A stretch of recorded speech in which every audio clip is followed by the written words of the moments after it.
I don't have the love that I once did or the excitement that I once did to perform. When did you lose that when you were boxing? You lose sometime, you lose the desire to train, but you don't lose the desire to spend that money.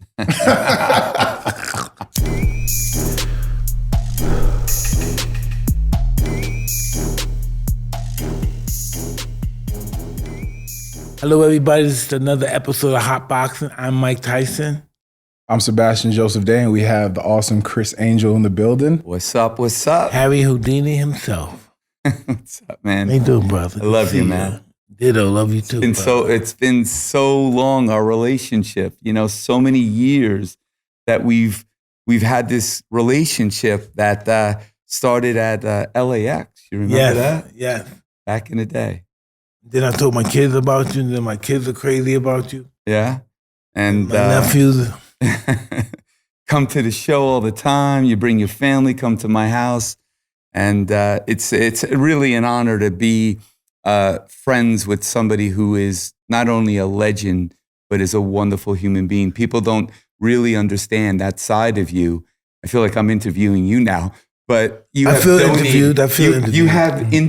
donated so much money to pediatric cancer, to my foundation. And I just want to say, as a friend and as a person with a kid that went through it, thank you so much. Thank you. I wasn't expecting that, but brother, thank you. Thank you. Very humbled.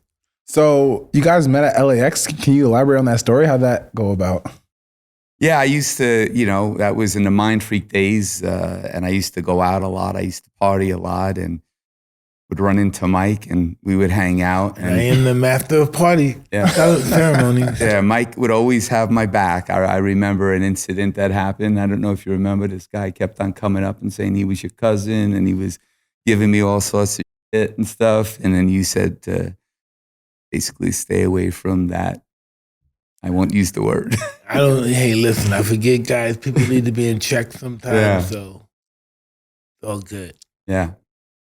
Yeah, well, if you notice right now, we're not back home in LA. I noticed that too, and it's and that's not good.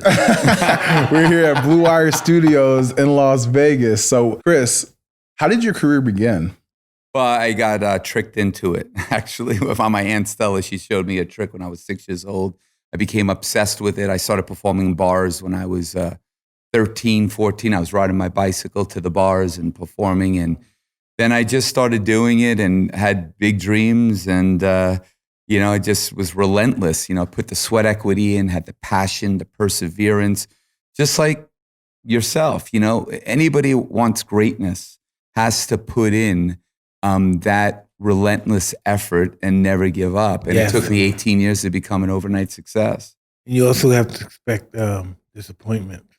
Lots of disappointment. Yeah.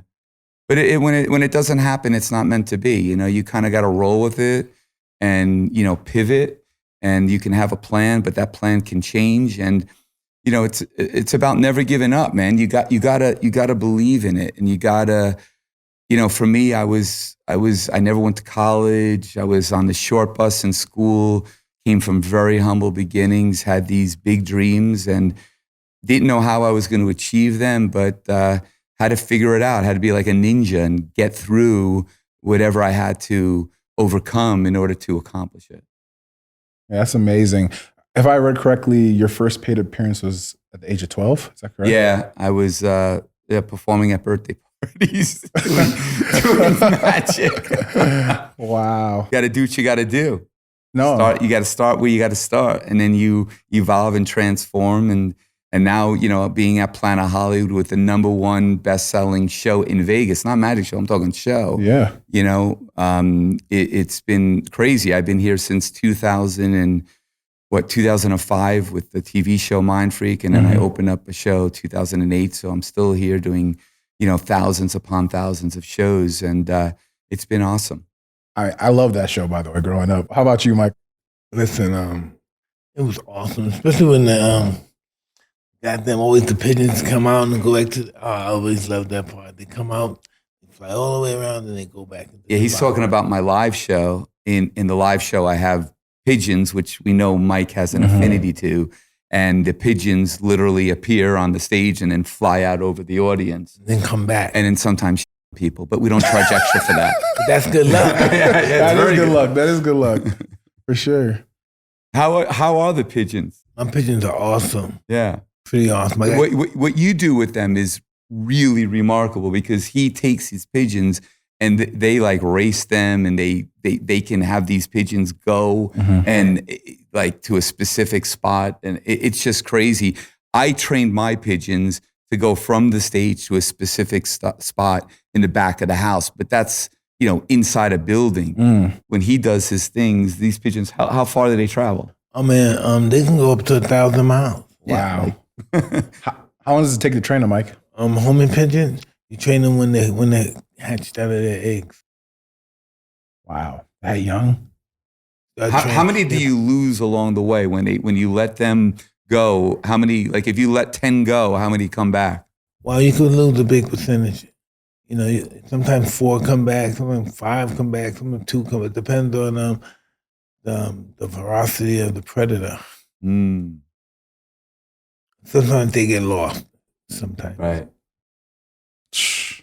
And how about you, Criss? How long does it take you to train? Well, it takes us, probably about 3 or 4 months to kind of get the bird consistent. And our birds live probably 2.5 times longer than they would if they were in the wild. Absolutely. Because, they don't get If they get 2 years, they'd be lucky. Really? In the wild? Wow, too many predators out there. Or sickness. Yeah. And, stuff like that. But we all our birds are like getting certain types of vitamins and getting certain, time in the sun. And because one bad apple would ruin the whole bunch. One gets sick, they're all going to get sick. Exactly. You got to isolate if one gets sick because that disease can spread and take your whole flock out. That's crazy. Yeah. You guys are grinding with those pigeons. I couldn't do it. God made them for us to take care of. Yes. Mike, can you talk about your love for them, how they come about? Listen, my first fight I got into was over a pigeon. Really? Somebody bullied me for my pigeon and killed my bird, and that was the first time I ever had a fight. And that's where your love. And then I never stopped fighting since. That's amazing. Fought every day since then. How many birds do you have now? Counting the ones. Listen, I have probably over 100 that's breeding. Really? And I have I got wiped out by the hawk, so I got around 50 birds flying around. Wow. From 100 and something to 100. Hawks wipe you out. That's he has more birds than I do. If I need some pigeons for my show, Mike, I'm calling me. Okay. Dude, can you train them to fly into the back of the house? Mike's the pigeon plug for sure. For real.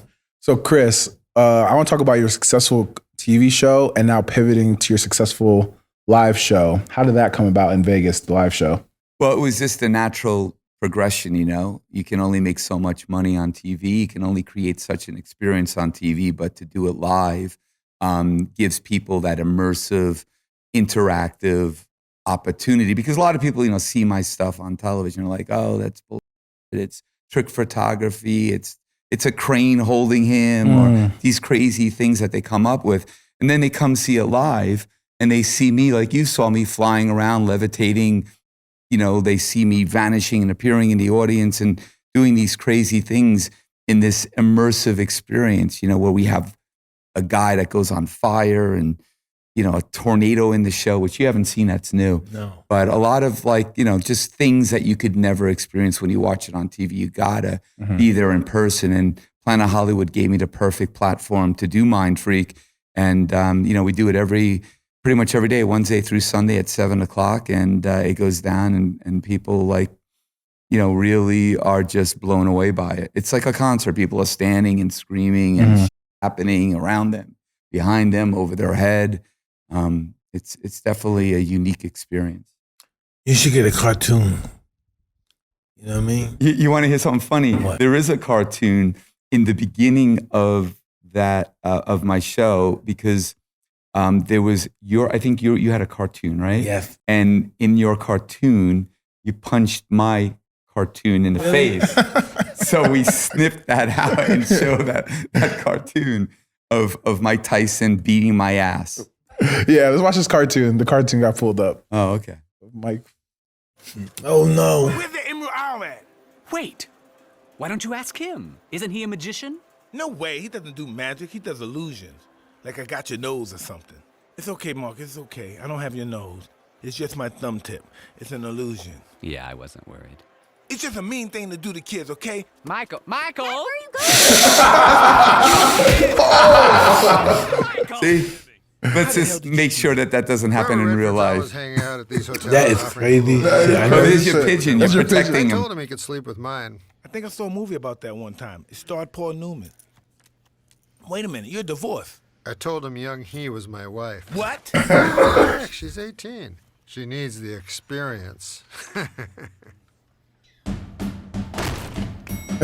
That is hilarious. That's awesome. Yep. So the amount of training is immense, right? Preparing for these shows. Well, it very much, like my show's very physical, and it's become even more physical. And I'm 55 now, and it's been challenging, but I've got really into a regimen now. I've been training like a maniac since last year. I've always been interested in MMA, but I started training with a guy named Frank Mir, who was a UFC champion, two-time champion, and so I work with him probably about 4 or 5 days, 4 hours a day. I spar, and do jiu-jitsu and a little bit of everything, and then I go do my show while I'm doing intermittent fasting. So it's been definitely something that has increased my endurance, and it's something I want to ask you, Mike, if you don't mind, but like. If you're doing X amount of rounds and you're doing a prize fight, how many rounds do you spar for in order to build up to or to be more than ready for the amount of, if you're doing 12 rounds or 10 rounds? Well, we normally box 6 rounds a day. Right. And then as close as it get, we probably box 3 days in a row, 10 rounds. 10 rounds. 3 days in a row. And you get somebody fresh every round, right? Every round. No, first you fight one guy for 3 rounds, then another guy coming for 3 rounds, then another guy coming for 3 rounds, and then some guy you may have to chase for 1 round. So. Sheesh. Yeah, that's pretty. That's like hardcore stuff. And the job is to kick your ass. Yeah. If they're not kicking your ass, they gotta go home. So these guys they pay to do some stuff. So when you get tagged from one of these guys, does it make that instinct of like, I'm gonna get him, or do you realize? Well, sometimes you black out real quick. Individuals, I'm sure they have this in football. In practice, they can kick anybody's ass in the world. Yeah. But once they get in the ring, somebody start eating some popcorn, they put the lights on, they freeze. No, that's facts. Yeah, they freeze. And I say, why don't you fight these guys like you fought me? You'd be world champion. But it doesn't work. It doesn't connect when they get in the ring. They're not able to deal with the... They can't make a connect in the ring than they can in the gym. Right. Like the pressure probably. You thrived on that. Absolutely. You thrived on that. You thrived on the build-up, all the preliminary, setup to the fight, and then... Because that's the entertainment part of fighting in this sports. The press conference, the interview, that's the entertainment part. Talk a lot of, bravo stuff for us to be humble. That's just that's our therapy. That's our therapy, and that's our theatrics. Mike, I have a question. How did you manage to not let that get to you, or did you use it as like a positive motivation, like all that fame? And same thing for you, Criss. Like, how'd you guys handle that in that regard? How were you able to balance it? No one's taught to handle that. I guess we go through trial and error. Sometimes you're not in a good mood and somebody bothers you and you may say something that you normally wouldn't say if you were in a good mood. So that's just how it's just dealing with life and life turns. Sometimes we're celebrities, but they don't know what happened. They don't know if I just lost my child or lost somebody in my family, my mother, and they jump in your face with a camera. And this is what's interesting with people like us. Because with guys like us, putting a camera in our face is like putting a gun in somebody else's face. They can kill us with that. Yeah. 100%. And that's the thing. I had an incident one time where my mom had like she needed an emergency surgery on her heart, and she was elderly, and I was on the phone and I'm tears in my eyes, and somebody's coming up to me, people are coming up to me while I'm on the phone. Hey, can I get a pic? And it's Totally like, going savage mode. yeah. Totally, It's like I know. Totally wrong savage. timing. Like, and I'm usually pretty, very nice about it. And recently you've had an incident where like the dude is just poking you. He's poking the monster. What's going to happen if you do that? Going to get your ass whooped. Exactly. I think the worst for me is dinner.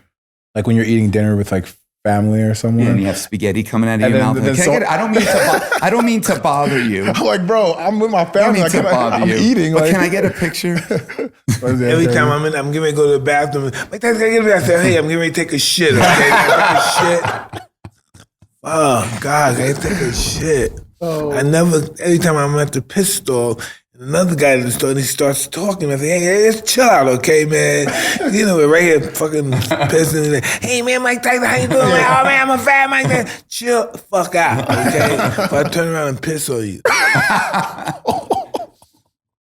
Anyway, but I understand, yeah. So you actually brought something up, Frank Mir. You guys are having a podcast together, right? Yeah, I'm gonna announce it here.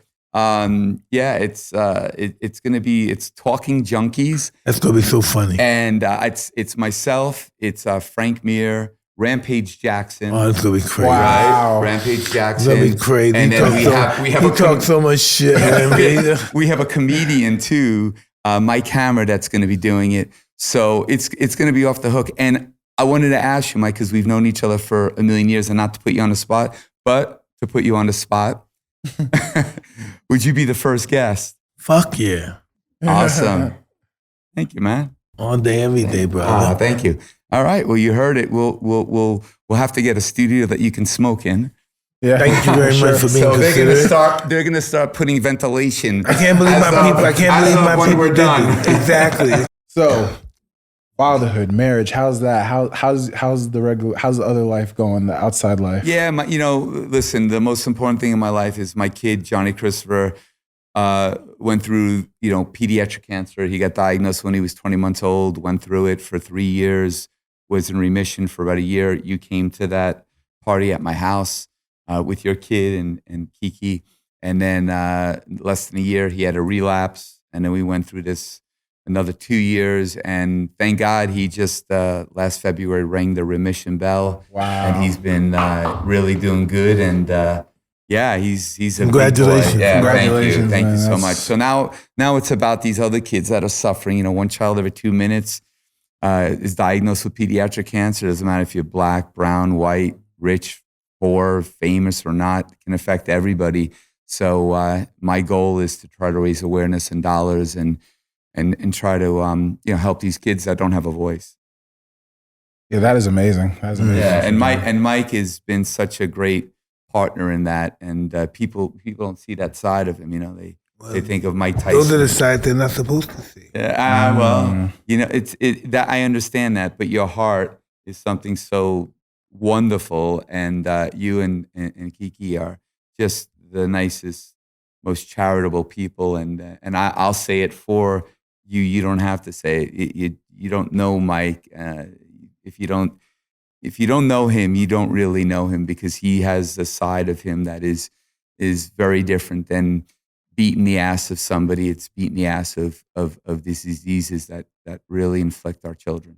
Thank you very much. Yeah. Chris, while you're saying this, I got to thank Mike as well. Like, since day one, I've been here. He hasn't beaten your ass? No, he's been an amazing human being. Like, Yeah. just a young kid just trying to make a way, a young athlete trying to make a way. And he's helped me so much, do this. And Mike, for real, like, It's all good, man. you're We're the trying man. You're we're the trying to man. build something, brother. We're building something together. Yeah. Appreciate you. But can we go back to your stunts? Why are they so dangerous? Like, how do you Exactly.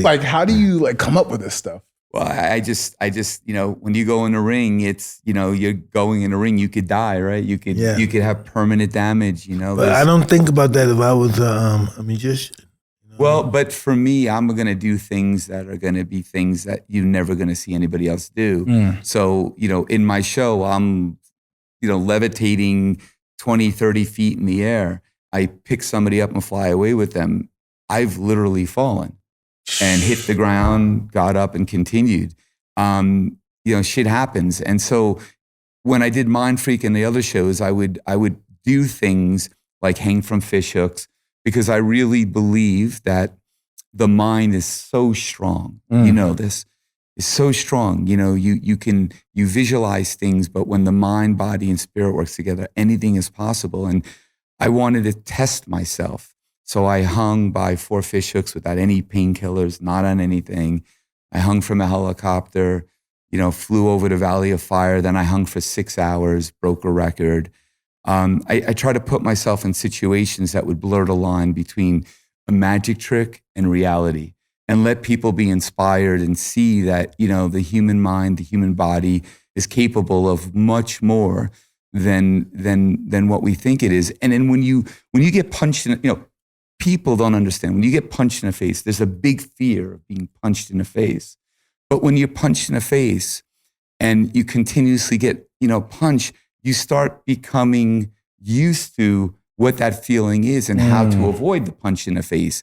It's not as scary. And not afraid to be hit with it. No, you're not. And, you know, one of the drills I do with Frank is I'm not allowed to move. I literally stand toe to toe and I have to block, weave, and do things without moving. And I've gotten punched in the face. I was in a hospital because my eye, I kept on, he poked my eye or had the glove just scrape my eye. So I had to go get it looked at. But at the end of the day, you know, that becoming one with pain is a feeling of being alive, if that makes any sense. But like, you know, when I'm hanging by fish hooks and I'm feeling like, oh my God, this is the most incredible pain I've ever felt, then I just let myself go and I just become one with the pain.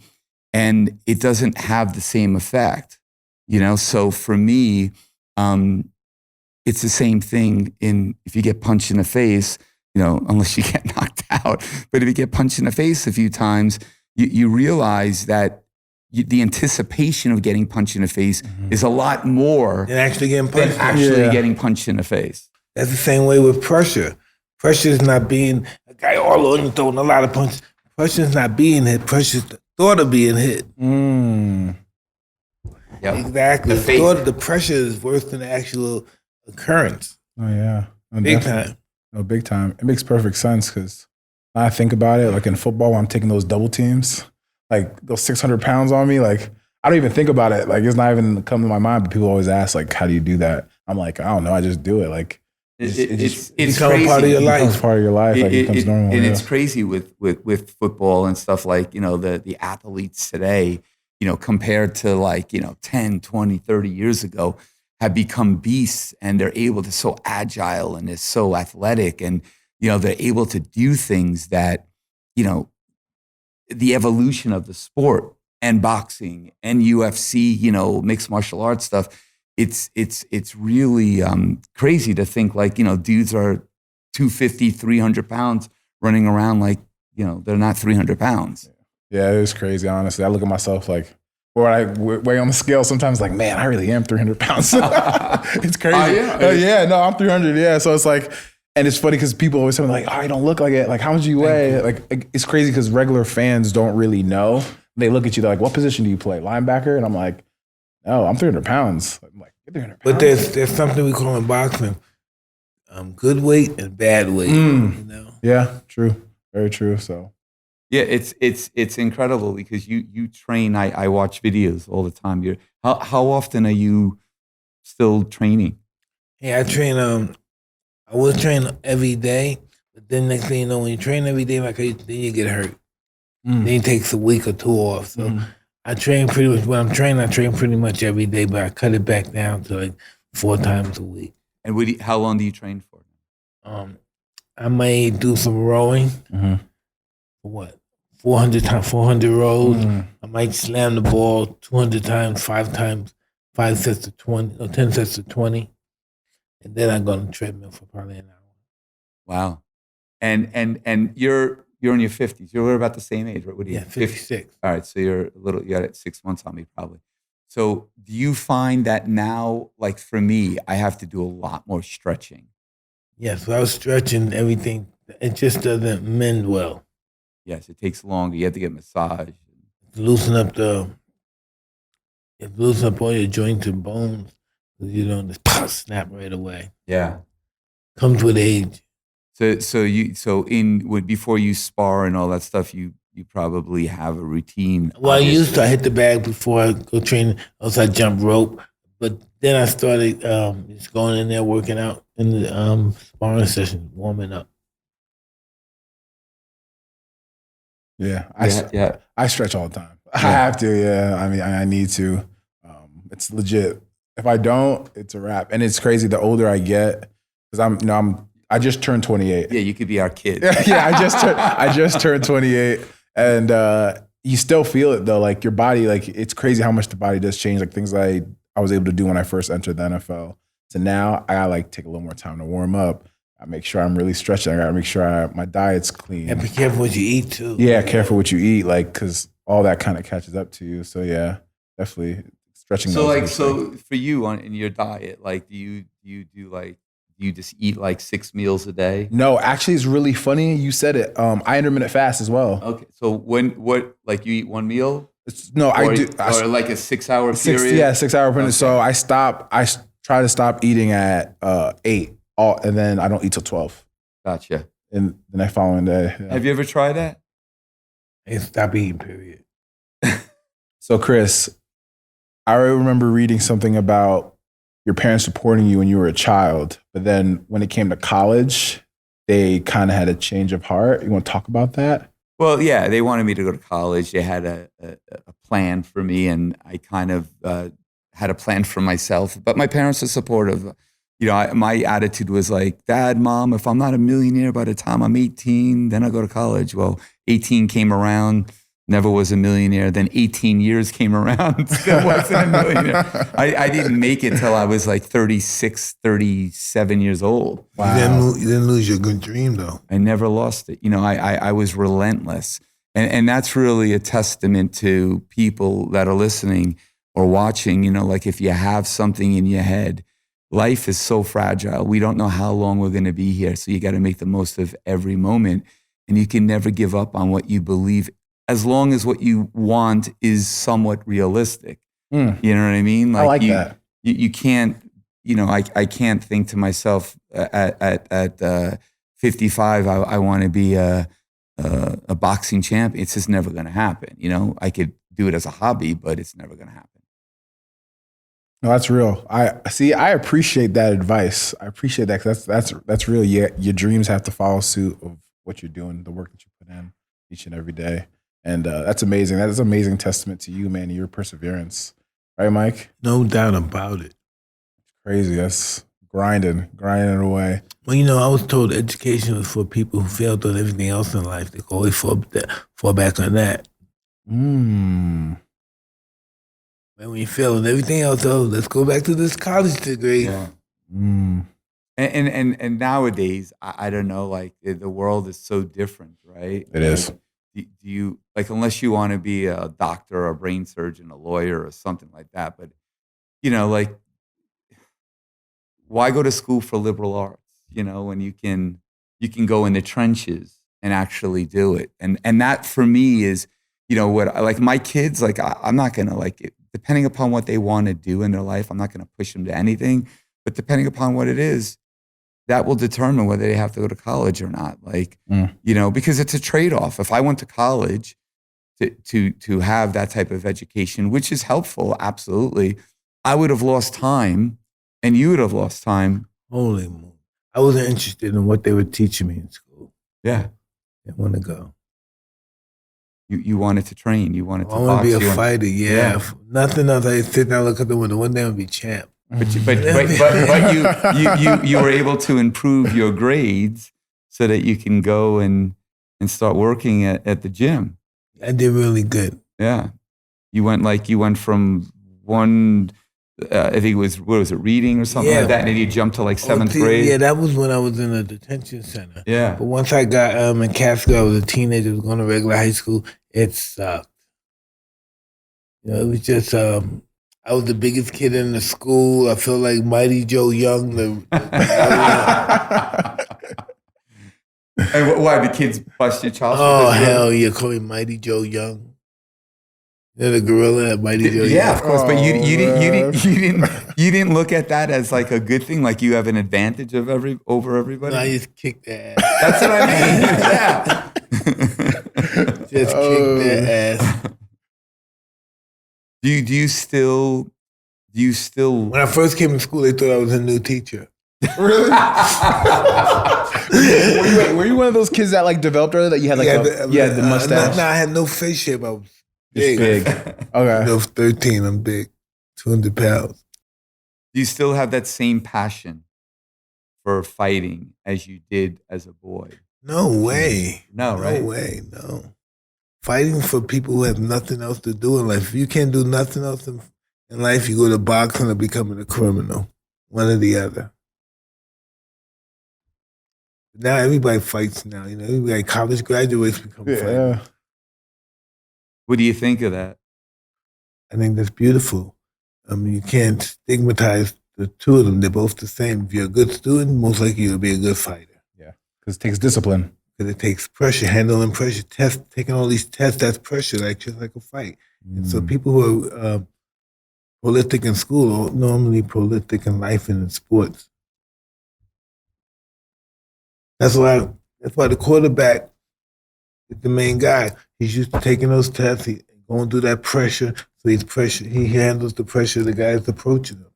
It's all about the pressure. It's all the same. Fighting or economics. It's all the same. Pressure is pressure. And the reason why I asked you this, because you have to understand, I've done like almost 7,000 shows in Vegas. And, you know, it's difficult because I do so many shows a week. And, you know, sometimes I feel like a hamster in a wheel. And, you know, I don't have the passion, not the passion, I shouldn't say that. I don't have the love that I once did or the excitement that I once did to perform. When did you lose that when you were boxing? Was it like in the middle of your career, at the end of towards the end, or like real early and you just kind of still did it? Kind of early, but I still did it. And you lose the desire to train, but you don't lose the desire to spend that money. And that keeps you fighting. Yeah. If you didn't properly use your money, you have to continue fighting. You got to continue fighting. It's a vicious cycle, right? And if it happens when you're young, because, you know, like if I was successful when I was in my 20s, I would have been fucking out of control. Listen, it is out of control. Almost. Yeah, that was a nightmare. I wish I smoked during my fighting career. Really? I was a totally different person. I drank every day. I was alcoholic during my fight career. Seriously? Really? Yeah. I didn't know that. Right after fights, woo, boy. Woo. What was the choice of liquor? What was the bag? I had Long Island iced teas. I had Hennessy. It's the typical one-way ticket to hell drinks. Yeah, anything is possible with Henny. Yeah. Long Island iced tea has like multiple liquors in it. Yeah. Oh, Yeah, that will F you up. and I would drink during the daytime too. I'm smashed. I'm going on sets and stuff, trying to do auditions. I'm smashed. That's amazing. While training? Yeah. While training? I know, oh my God, the while training, that's insane, Mike. No, it's like food. Your body starts to need it. Mm-hmm. You can't perform without it. So let me do some of this. Then you're back. Yeah. I'm back.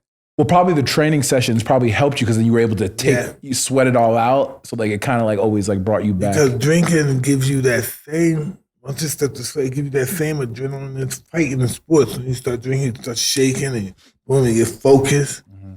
Same thing. The spirits too. That's why they call it spirit. Yeah. Or liquid courage. Yes. Then they Big time liquid courage. If I'm correct, they say that alcohol actually stands for Al Ghul. It's like a actual evil spirit.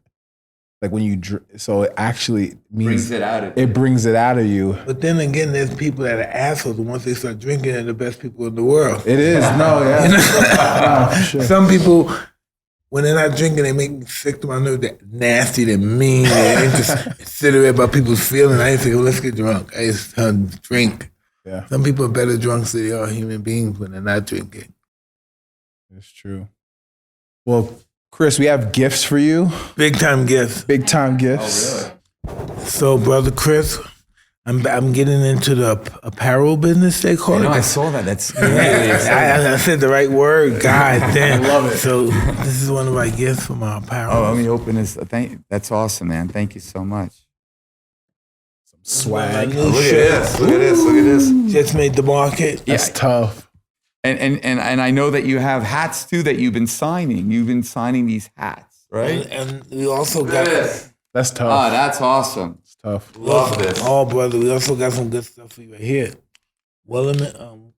Is this the ear? Yes. Who would ever think? Oh, yes. Can I just talk about this Yeah. for a second? Who would ever think in a million years? Because I never forget where I was. I was at the Wine Gallery in East Meadow on Hempstead Turnpike. I had to pay admission to a bar I used to perform at to watch your fight against Holyfield. We're watching it. Obviously, the ear came off, and now we're marketing. No, listen, I have an even better one than that. Me and Holyfield are the only two fighters that are still getting paid for a fight that's 30 years old. That's true. That's amazing. That Still is getting amazing. paid from that That's fight. legendary. That is amazing. And it's beautiful. Yeah, look at those people. And it's beautiful that you and Holyfield are like so tight. Listen, That's such a great He thought thing. this was some kind of an insult until he found out how that check was working. Hey, when that money hit, Hey, brother Mike, praise the Lord. everything goes out the window when that money hit. I'm telling you, money changes a lot of things. Oh, thank you for the shirt, man. This is Don't awesome. worry about it. We have our stuff to do. See, this camera got millions and tens of millions of people watching you. Right on. Tell them something. Tell them what you want them to know. They want to see you again. They want to know what you're doing. Your socials. I'm right over here. Yeah. your So socials. if you'd like to come see Mindfreak and get your mind blown, and I can say it on here, your mind will be fucking blown. Ask Mike. He's seen the show a couple of times. My mind is still blown. Yes. So get tickets to Criss Angel Mindfreak at Planet Hollywood here in Vegas. You can get them at ChrissAngel.com. That's CRISS Angel.com. You can follow me at Criss Angel on Twitter, Instagram, Facebook. And if you want to donate and help save a child's life, you can do that at ChrissAngelHelp.com. We certainly appreciate it. And it's Beautiful. been an honor and Help a people's pleasure. lives. Yes. Yeah, it's been an honor and pleasure. Well, there you have it. It's Criss Angel. That's Mike Tyson. We're here at Blue Wire Studios in Las Vegas. You know the vibes. We're here at Hotboxin, and we're out of here.